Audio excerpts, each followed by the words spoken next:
Thanks to the support as a channel member, Captain Fighting Peacock. Right, we can all stop moaning now. Look, I've sorted the light. You can see me properly. I've sorted the audio. The microphone is right here in front of me. No more echo. I'd just moved into the office. The last few videos, there were still boxes full of my stuff all over the floor. I'm still not fully settled in, but I think this is good now. If we're not happy with this, I don't know what to say. I'm happy with this. So this is what we're going with. Hello and welcome to part 102 of Wembley to Wembley. I'm Kevin. Coming up on today's episode, we have two massively important games as part of our promotion push here in League Two. We're at home against Scunthorpe, away against Swindon. Since you were last with me, we have continued in pretty good form. We've not lost in the league since that game against Chester. We have drawn a couple of matches, but on the whole, doing really rather well. And this is what the league table looks like. 10 games remaining. We're only 3 points behind Fleetwood, who are in that third automatic promotion spot. We're very comfortably within the playoff picture. I think we are now at the point where we have to be crossing our fingers and hoping that there is a promotion in our future that, along with the money we made earlier in the season, we like money, will hopefully be enough for the two of them combined to sort us out financially for a bit and allow me to sign some proper players. I would love our wage budget to go into the 5 figures. Wouldn't that be a beautiful, wonderful thing? So Scunthorpe, who we play first, are down in the relegation battle. Let's go and beat them, shall we? This is the team that... This is the team that we're going to be putting out there to try and do exactly that. You can see we don't quite have enough players to fill the bench with Scanlon injured, which is fine. I don't think we've done any more transfers since the last episode. No. Have we? Did we? Was he here before? He might not have been here before. We signed Daryl Miller because we got rid of all the goalkeepers. So we had to make sure, we always have to make sure we're well over the wage budget. And that allowed us to do that. So this is the team. Perini in goal, a back four of Lemani, Proctor, Piggin and D'Souza. Murray and Shaibu in midfield. Lowe on the left, Kelleher on the right, and McLeod and Hurley up front. Where's the big boy? Where's Justinison? I hear you cry. He's not fully fit. As you can see, he's recovering from an injury.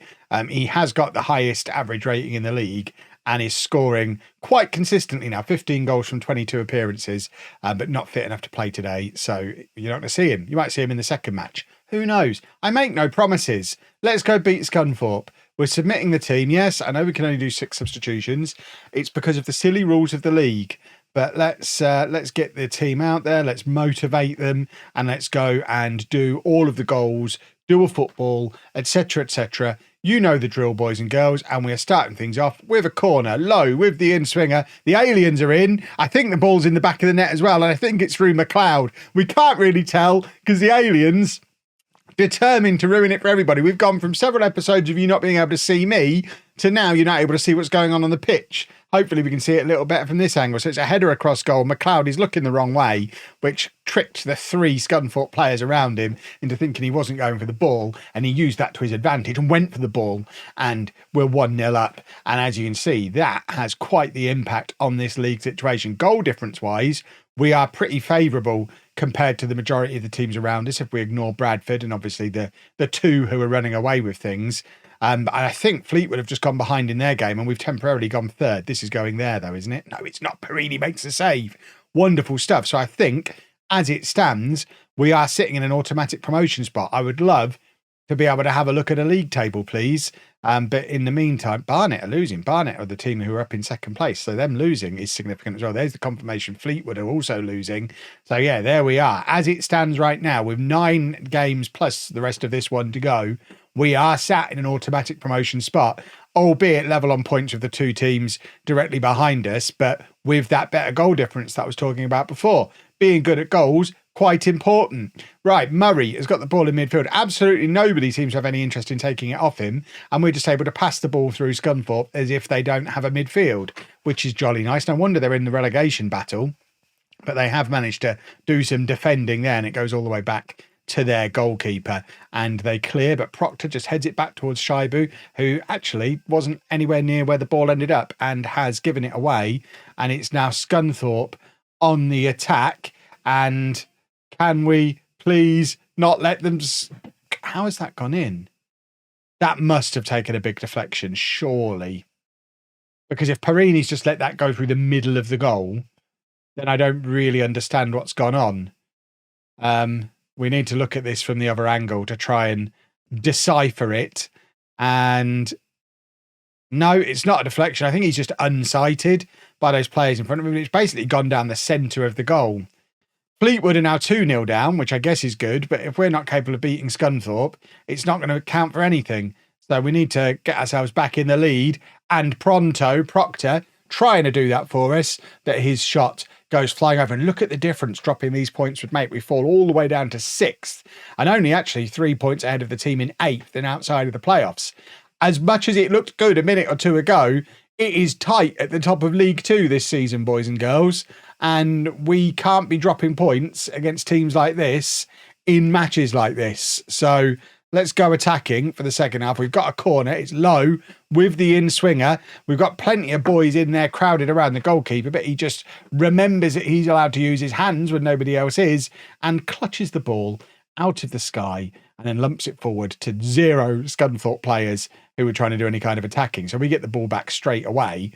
Not really a huge amount of ambition being shown by Scunthorpe. And now Hurley out to Lowe. Lowe seems to have been involved in a lot today, and that's a lovely cross. McLeod is there. It falls to Kelleher, who shoots and scores. Only a second goal of the season for Keith Kelleher, but to be fair, he's not exactly been a regular starter, and he does always look dangerous when we get him involved. Very much one for the future, still very young, and that is a lovely finish to put us back ahead in the game. Fleetwood have got a goal back, but in the meantime, they've also conceded another one. So they're 3-1 down. So this should lead to us going back up to 3rd place, I think, because of that superior goal difference that we've got over everybody else. There we are, back up to 3rd place. Bradford, what are they doing today? Bradford are winning 3-0, but they were behind us initially. I think we dropped back to positive mentality again. We don't want to go too wild with all of this. And it's back with Scunthorpe, who are trying to carve a way through us again.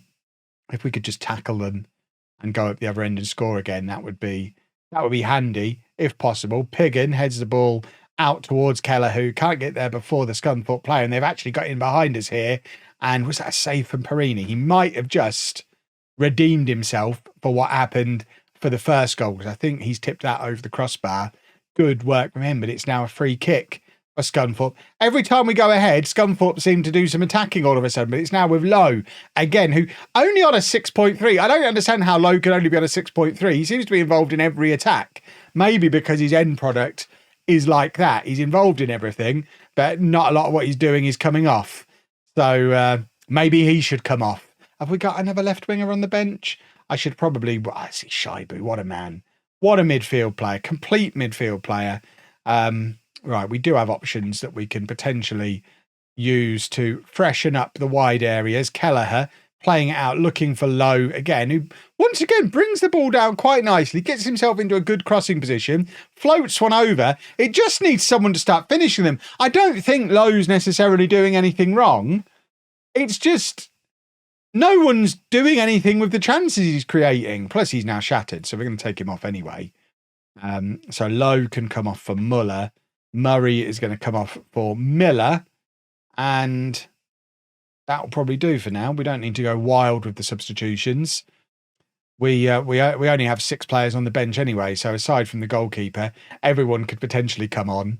But we've learnt our lessons over the course of the last season and a half being in this league. Oh, it's a lovely save from Perini. But we've learnt you don't always have to do all 5 substitutions, believe it or not, especially when you're on a paper-thin squad and your bench isn't that strong. Changing nearly half the team for players who weren't good enough to start. Write this one down. This is quite the Football Manager tip, a football tip even. If you change nearly half the team for players who aren't as good as the ones who were on in the first place, that does lower the quality of your team overall. I mean, I'm happy to make a standalone tutorial video about that if you feel like you need it.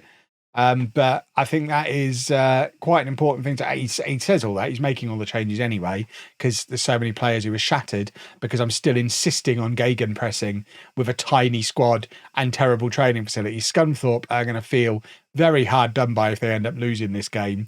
Despite me saying they weren't showing much in the way of ambition, they are ahead of us on XG. But frankly, it doesn't matter. If we end the match 3rd in the league, I don't care how much XG anybody's had. We're in an automatic promotion spot. Now let's never, ever, ever let it go. So just a few days later, so we've done lots of shuffling around for the Swindon game. Swindon, by the way, also down in the relegation battle. So fingers crossed we can pick up another win. But Cohen comes in at left back. Muller and McConnell coming in on the wings. Justinison is back in up top as well. So hopefully he can continue his excellent goal-scoring form that he's been in so far this season. Not just goal-scoring form, he's got the highest average rating in the division, so he's just an excellent player. I'd love to be able to bring him in permanently, not just because he's enormous, but that has got a large part of it. I do like a tall boy. I don't know if it's ever come up in one of my videos before, but I do have a slight preference for taller players. I don't try and make a big deal of it in videos. I try to keep that element of my personality hidden, but I do like them big. Hurley, oh goodness me, we gave the ball away. Right, Cohen to Muller, and now Hurley gets past his man. Justinason's lurking in the middle. There he is, and there's his 19th goal of the season. Look at the size of him. Lovely, lovely, lovely. Swindon 0, sorry. Wembley 1. The aliens are in to celebrate. Roll on FM25. Goodness me, you don't get this in the new match engine, presumably. Right, Hurley. Looking at it from the other side. This guy here, playing Justinison off the side. Look at the size of him, though. So many arms. It's like an enormous octopus man. But what does that mean? He's an enormous octopus man. But we are back up into third place, leapfrogging over Bradford, who I think played a day earlier than us and everybody else around us. Fleetwood already ahead in their game as well. So it is very important that we pick up the win today. And we're also looking upwards in the league to where Barnet are 6 points ahead of us. Obviously, it doesn't matter where in the top 3 we finish. We get automatically promoted regardless of which one of those spots we get into. And if we just cast our minds back a few days, we weren't supposed to be in a promotion push this season. So it doesn't really matter if we end up finishing 5th or 8th. We've avoided relegation. We've avoided relegation and had a cup run to bring some money in. They were the goals for this season. This is all a bonus now. But goodness me, do we enjoy a bonus? And Justinison scored again. It's his 20th of the season, our second of the game. And that should be enough to get the job done for us. So McConnell has picked up a knock, so we'll have Kelleher on at half time, I should think. But this is good work from all concerned. McConnell on the right, just driving it across. Justinison might be big, but both of his goals have been from these low-driven crosses that he seems to enjoy them more than the aerial stuff. Earlier on in the season, we were trying to use him at set pieces and bombard him with aerial stuff, and it just wasn't really working. Treating him as if he's 5'8" rather than 6'8", he's much more effective. Murray playing it out to Cohen, who's on the overlap. Justinson's in for his hat-trick. Couldn't get there aerially ahead of the guy who was marking him, unbelievably. And it's back with Shaibu. Come on, let's grab the third before half-time. Murray back to Proctor, plays it out to McConnell. This is likely to be his last contribution. It ends up in the area. Justinison's got it, and Justinison has a first-half hat-trick. I told you he was good, boys and girls. He's getting better and better as the season goes on. I suspect he's a player who is going to end up playing at a much higher level than we're going to be able to get to in time to sign him. He's got Championship striker written all over him for the future, but hopefully we've got League One team written all over us. And you never know, we might have a chance to reunite with him again in the future. When's his contract up? Aberdeen. He's only on £100 a week at Aberdeen. You know what, boys and girls? We could pay him more than that. If we could convince them to let us have him for free, we could definitely pay his salary. We could double his salary. Imagine if we got to sign him permanently. Still so young as well. Only going to get better.